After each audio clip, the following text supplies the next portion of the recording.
hit the lock button, hold the remote start for about 4 seconds. Absolutely love it. Why do they do that? It ticks me off. It makes no sense. Just go ahead and put it all the way around. Let's go take a look at this beast. She's alive! Chevy, you're my favorite brand.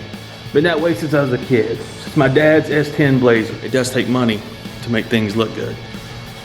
Just ask the Kardashians.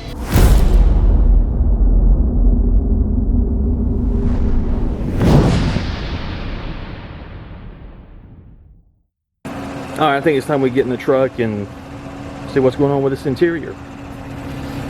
But this is the crew part of the crew cab, I think. Yeah, that's what we'll say. You can fit 3 people in there and lots of space here. It really doesn't come through on video, but you do have a ton of space. Of course, you don't have any controls back here, but you've got the vents, center console. So we'll talk more about that here in just a minute. As far as the doors, your handle, window, and that's pretty much it. On the back driver and passenger side, same thing over there. All right, so the reason why I wanted to do the back seat is to give you an idea of how much room you have. So I'm gonna break out the old trusty Milwaukee tape measure.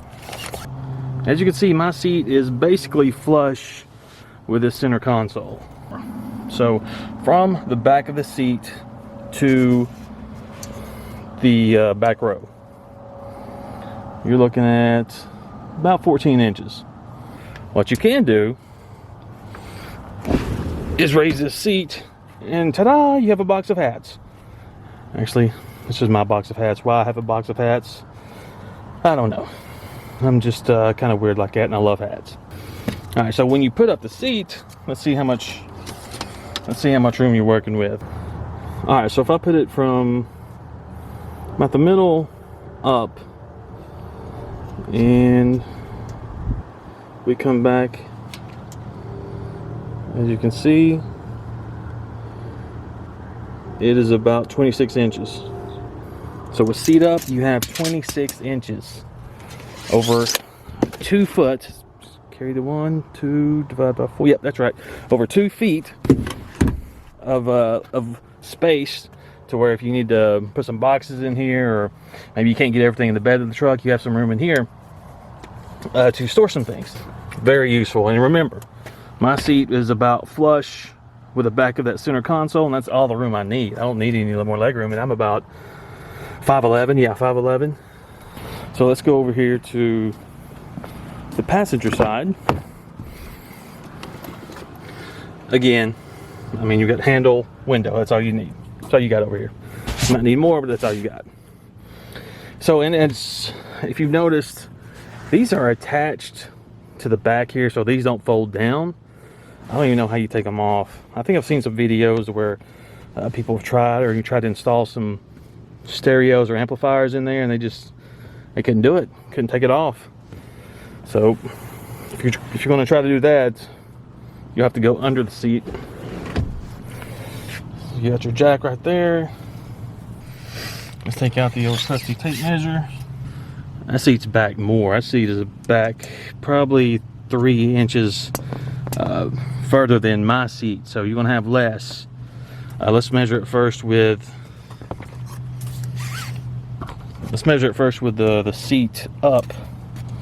Again, going about middle of the seat.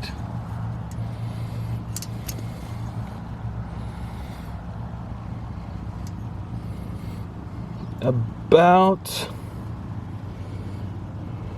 24 inches. Yep. Well, no, I'll take that back. About 23.5 inches. 23.5 inches of space there with the seat up.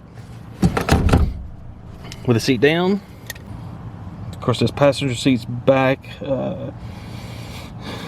more than mine, about 11 inches. So that's what kind of room you're working with in the back here on these Silverado 1500s. Again, this is the custom trim. I don't think that has anything to do with the space you want to have, but a ton of space. I mean, way more space than I've had in any of my vehicles. So very, very excited about that. I can haul a bunch of stuff I don't need. All right, let's go to the front.